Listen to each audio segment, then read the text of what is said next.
자, 이제 정부의 인식이 어떻게 바뀌어가고 있냐면, 지난 정부에서는 다주택자들이 일종의 투기꾼이라는 부정적인 인식을 덧씌워 자연스럽게 그들의 수요를 시장에서 창출할 수 있는 통로를 막았다.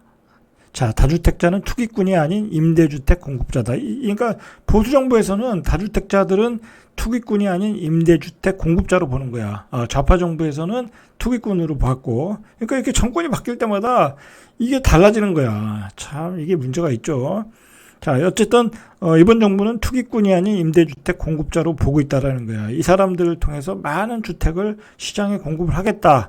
그래서 다주택자는 공급자로 인식을 전환하겠다라는 건데, 중요한 거는 다주택자들이 지금 다 꽁꽁 묶여 있어. 뭐 집을 살 여력이 없어. 건설사들 지금 그 부동산 프로젝트 파이낸싱 관련 사안을 금융기관 부처와 엄밀히 점검하고 있는데, 정상적인 괜찮은 사업장이 부동산 금융이 돌잖아. 갑자기 도산하고 피해가 확산되고 있어서 확산되지 않도록 노력을 하고 있다라는 거예요. 지금 그러니까 정상적인 사업장도 도산할 위기에 있다라는 거야. 근데 사실은 보면은 뭐랄까요, 이 물 들어올 때 노젓는다고 무리한 사업을 많이 벌렸어. 프로젝트 파이낸싱으로. 그거에 대해서 뭐 정부가 도와준다는 것도 사실 말이 안 돼. 말이 안 되는 거예요. 왜냐면 그 사업, 그 무리한 사업장이라는 게 뭐 별로 수익성이 없는 상품을 일반인들에게 고가에 다 팔아 먹으려다가 결국은 이렇게 도산 상황에 온 거잖아요. 그렇잖아요. 부실한 사업장을 정부가 도와주겠다라는 거잖아요. 이것 자체도 좀 말이 안 돼. 자, 그래서 지금 연체율이 증가되고 있다고 그래요. 부동산 PF 연체율이 8%를 돌파했다. 그래서 지금 이 금융권이 비상에 걸렸다라는 거예요. 이 금융권의 경우는 이 부동산 PF 대출 취급처가 대부분 주택, 상업용 건물인데, 문제는 뭐냐면 이게 중소형 건설사들 위주라는 거야. 그러니까 사업장이 별로 크지 않다라는 거야. 그러니까 더 이게 더 부실할 염려가 많다라는 거예요. 이게 이 금융권 사업장이 이 프로젝트 파이낸싱 경우에는. 그래서 연체율이 6.4%에서 8.2%까지 올라갔고, 9월 말 기준 증권사 PF 대출 연체율은 8.2%, 3,700억 원으로 나타났다는 거예요. 연체율이 3,700억 원이 늘어났다는 거예요. 자, 증권사 연체율은 6.4%에서 7.1%로 뛴 데 이어 8분기에 8%까지 뛰었다. 연체율이 계속 늘어나고 있다. 저축은행의 경우 PF 대출액이 한 10조 7천억 원인데, 이 중 2.4%, 2,600억 원이 연체료고, 연체율은 2.0에서 2.4% 역시 계속 늘어나고 있다라는 거예요.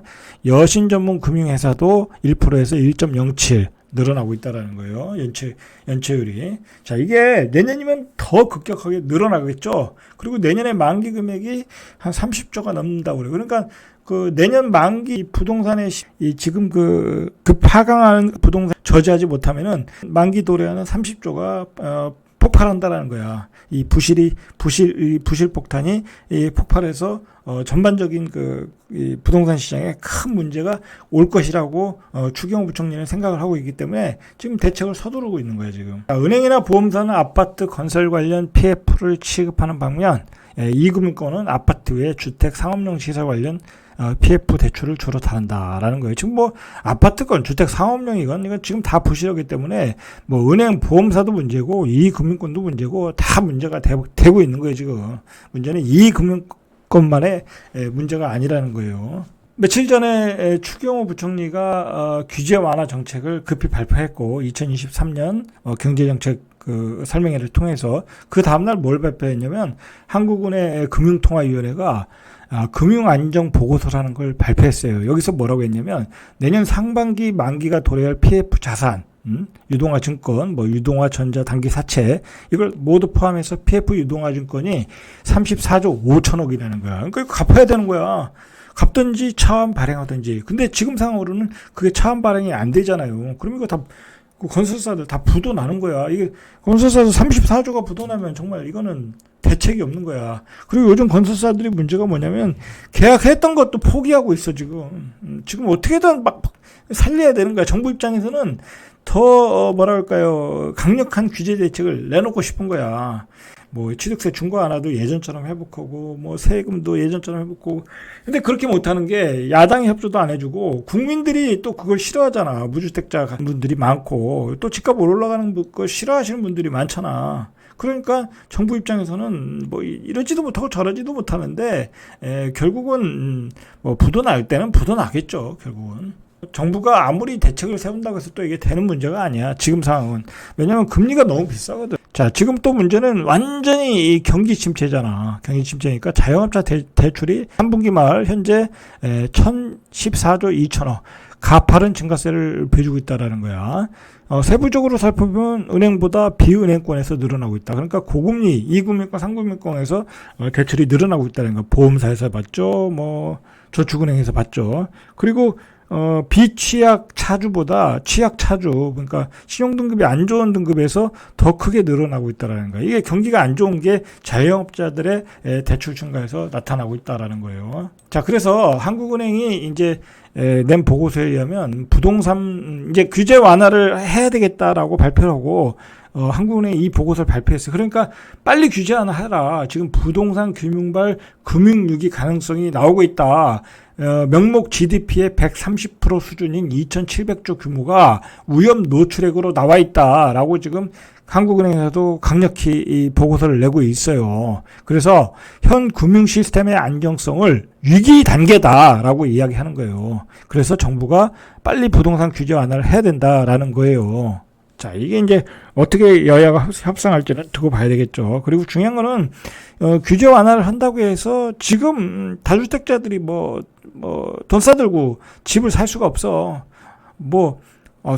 사가지고 있으면 내가 지금 사면 지금 사는 가격 자체도 비싸고 사서 먹을 게 있어야 다주택자들이 사지. 오히려 지금 은행 금리가 5% 7%인데 채권은 7%까지 가는데 채권 사지 미쳤다고 지금 집을 사겠냐고. 집을 사는 순간 종부세 내야지, 재산세 내야지. 그리고 전세값은 똥값이지. 누가 집을 사겠냐고. 그죠? 살 수가 없는 상황이라니까. 그리고 중요한 건 어쨌든 집을 사면 2주택, 3주택 되면 내가 팔 때는 세금을 내야 되잖아. 그게 쉽지가 않다라니까 지금.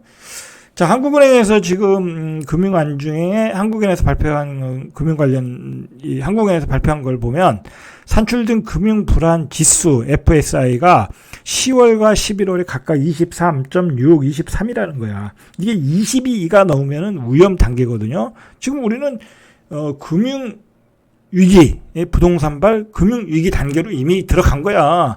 뭐 이런 상황에서 다주택자가 어떻게 집을 사겠냐고. 그죠? 정부는 똥줄 타고 야당은 협조하지 않겠다고 그러고. 자, 이 상황에서 지금 우리 경제가 위기야, 위기. 왜 위기냐면 우리 경제를 뒷받침하는 거는 자동차와 반도체거든요. 근데 자동차도 잘 안 팔리고 지금 테슬라 떨어지는 거 보세요. 테슬라에 대해서 나중에 좀 따로 할 얘기가 있는데, 자, 지금 반도체도 마이크론 테크놀로지 같은 경우에 매출이 한 47% 줄었대.